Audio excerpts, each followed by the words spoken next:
ایک صحابی کا عجیب واقعہ، اپنی بیٹی کو زندہ دفن کرنے کا۔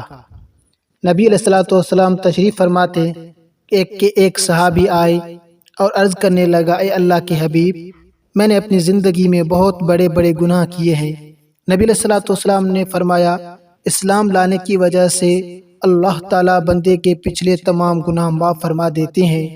یہ سن کر ان کی آنکھوں میں آنسو آ گئے، پھر کہنے لگے، اے اللہ کے حبیب، اس گناہ کو بتاتے ہوئے بھی مجھے اس وقت ندامت ہو رہی ہے کہ میں انسان تھا یا حیوان تھا، میں نے یہ گناہ کیسے کر لیا؟ نبی علیہ الصلوۃ والسلام نے پھر اسے سمجھایا کہ اسلام سے پہلے کے جتنے بھی گناہ ہوتے ہیں اللہ تعالیٰ معاف فرما دیتے ہیں۔ پھر وہ صحابی کہنے لگے، اے اللہ کے حبیب، ہمارا معاشرہ ایسا تھا کہ گھر کے اندر ہم بیٹی کے وجود کو ہی پسند نہیں کرتے۔ جس کی ہاں بیٹی پیدا ہوتی تھی وہ چھوٹی سی معصوم بچی کو زمین کے اندر زندہ دفن کر دیا کرتا تھا۔ میرا بھی یہی ذہن تھا۔ ایک مرتبہ میری بیوی حاملہ تھی اور میں تجارتی سفر کے لیے کہیں چلا گیا۔ جب واپس آیا تو پتہ چلا کہ بیوی حمل سے فارغ ہو چکی ہے۔ میں نے اس سے پوچھا کہ تمہارے ہاں کیا ہوا؟ اس نے کہا کہ بیٹی کی ولادت ہوئی تھی اور میں نے بیٹی کو ٹھکانے لگا دیا۔ میں مطمئن ہو گیا کہ چلو قصہ تمام ہو گیا، مگر حقیقت یہ تھی کہ میری بیوی نے اپنی بیٹی کو اپنے بہن کے ہاں دور بھیج دیا تھا۔ اس زمانے میں چونکہ اتنی آمد و رفت عام نہیں تھی، مہینوں اور سالوں کے بعد رشتہ دار ایک دوسرے کو ملتے تھے تو صحیح خبر کا پتہ نہیں چلتا تھا۔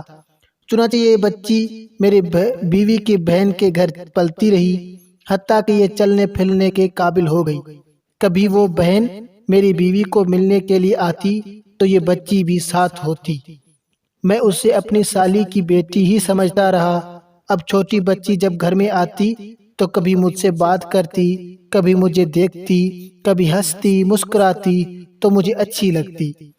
میں اس چھوٹی سی بچی کے ساتھ محبت سے پیش آتا، حتیٰ کہ چند مرتبہ آنے کے بعد مجھے اس بچی کے ساتھ ایک تعلق محسوس ہونے لگا۔ وہ میرے ساتھ محبت کا اظہار کرتی، میں اسے اپنی گود میں بٹھاتا، اس سے کھیلتا اور بات چیت کرتا۔ جب میری بیوی نے دیکھا کہ اس بچی کے ساتھ میری محبت کا رشتہ مضبوط ہو گیا ہے تو ایک دن اس نے یہ راز کھول دیا کہ یہ میری بہن کی بیٹی نہیں، یہ تو میری بیٹی ہے۔ میں نے اسے اپنی بہن کے ہاں بھیج دیا تھا۔ دیکھیے ہماری بیٹی کتنی خوبصورت ہے، کتنی پیاری ہے، کتنی معصوم باتیں کرتی ہے۔ میں نے بیوی کی بات تو سن لی، لیکن میرے اندر جو حیوانیت تھی وہ بیدار ہو گئی اور میں نے دل میں فیصلہ کر لیا کہ میں اس لڑکی کو زندہ دفن کر دوں گا۔ فرماتے ہیں کہ کچھ دنوں کے بعد میں نے اپنی بیوی سے کہا کہ مجھے ایک کام کے لیے جانا ہے اور میں بچی کو ساتھ لے جاؤں گا۔ اس نے کہا، بہت اچھا، لے جاؤ۔ میں نے اس چھوٹی بچی کو اپنے ساتھ لیا اور میں نے راستے میں ایک کدال خریدا اور شہر سے باہر جا کر ایک جگہ میں نے گڑھا کھودنا شروع کر دیا۔ میں گڑھا کھود رہا تھا اور وہ چھوٹی بچی میرے پاس کھڑی تھی۔ تھوڑی سی مٹی میرے کپڑوں پر گری تو بچی نے اس مٹی کو جھاڑا اور مجھے کہنے لگی، آپ کے کپڑوں پر مٹی پڑ رہی ہے، مگر اس بچی کے ان معصوم باتوں کا میرے اوپر کوئی اثر نہیں ہوا۔ میں گڑھا کھود رہا تھا حتیٰ کہ جب میں نے گڑھا کو کھود لیا تو میں نے بچی کو زبردستی پکڑا اور اس گڑھے کے اندر پھینک دیا۔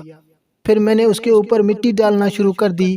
وہ بچی رونے لگی، اس نے مجھے پکارا کہ میرے بالوں میں مٹی پڑ رہی ہے، میرے آنکھوں میں مٹی پڑ رہی ہے، مگر میرے اوپر ایسی حیوانیت سوار تھی کہ میں نے اس بچی کی آواز کا ذرا بھی خیال نہ کیا اور میں مٹی ڈالتا رہا حتیٰ کہ وہ بچی زندہ دفن ہو گئی اور اس کی آواز آنا بند ہو گئی۔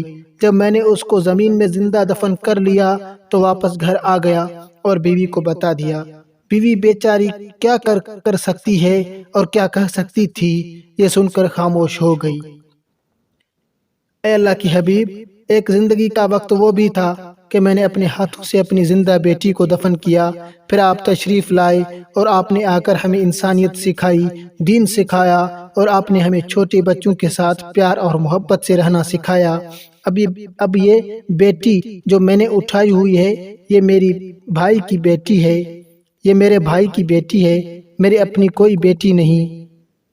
لیکن اب ہمارے دلوں میں چھوٹے بچوں کے ساتھ اتنی محبت ہے کہ میں اپنے بھائی کی بیٹی کو بھی اٹھاتا ہوں اور اس سے پیار کا اظہار کرتا ہوں۔ اللہ رب العزت کے پیارے حبیب صلی اللہ علیہ وسلم نے سمجھایا کہ بیٹی کا وجود اللہ کی رحمت ہوتا ہے۔